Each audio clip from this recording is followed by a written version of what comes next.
Hello and welcome to another whiteboard training video. I'm Isaiah Henkel, a cheeky scientist, and today we're talking about the most important transferable skill for PhDs. The most important transferable skill. What is a transferable skill? It's a non-technical skill. As PhDs, we get very focused on our technical skills, and we think to get a job we have to match up our scientific background or our engineering background perfectly with the technical skills required for a job. But as a PhD, most hiring managers, most recruiters who usually do not have PhDs realize that you either have the technical skills you need for the position or you can learn the technical skills you need. What they don't know is if you have the transferable skills, the non-technical skills, also sometimes referred to as core competencies, right? And this is why it's very important for you to understand which transferable skills employers care about overall and for the specific position you're applying to. Now, there was a recent study done by Dow Chemical which found that the number one transferable skill that PhDs, in particular STEM PhDs, including life scientists, physical scientists, engineering PhDs, social scientists, mathematics, teaching and learning, economics, on and on. A lot of disciplines fall under STEM now. They found that most STEM PhDs lack this number one transferable skill. This is the number one skill they want you to have, but most PhDs do not have or do not know how to communicate. What is it? Understanding industry. Understanding industry. Understanding the way things work in industry. It sounds very, very broad. It's kind of an umbrella term, and so what I'm going to do is I'm going to break it down for you here. But the important thing to know is that over 80% of the respondents of that Dow Chemical survey found that this was the most important thing that STEM PhDs lacked. Now, the good news is you very likely already have these transferable skills. You just don't know how to communicate it, and you don't know how to further develop it specifically for industry. So I'm going to help you do that by breaking it down into three parts. The first part of understanding industry is product and market knowledge.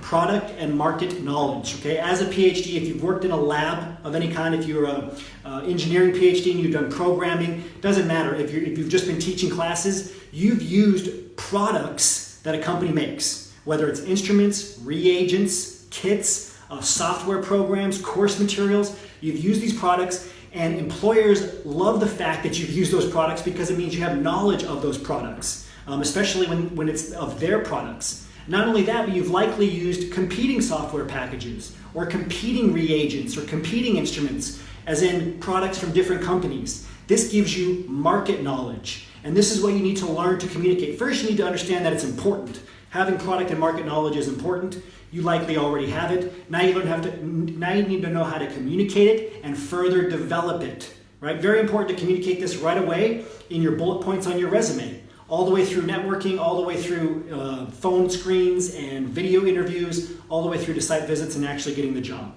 What's the second component? It's simply business acumen. Business acumen, or sometimes referred to as commercial acumen. All this means is it's your ability to make decisions based on your product and market knowledge. That's what business acumen is, the ability to make decisions based on your product and market knowledge.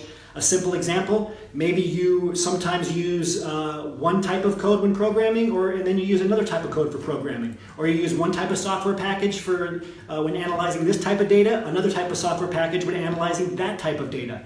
Maybe you use an antibody, a reagent for this type of experiment, but then an antibody or reagent from a competing company for this type of experiment. That's business acumen. It's very valuable. All you have to do is explain it, communicate it during your job search process. And this will show that you have an understanding of industry.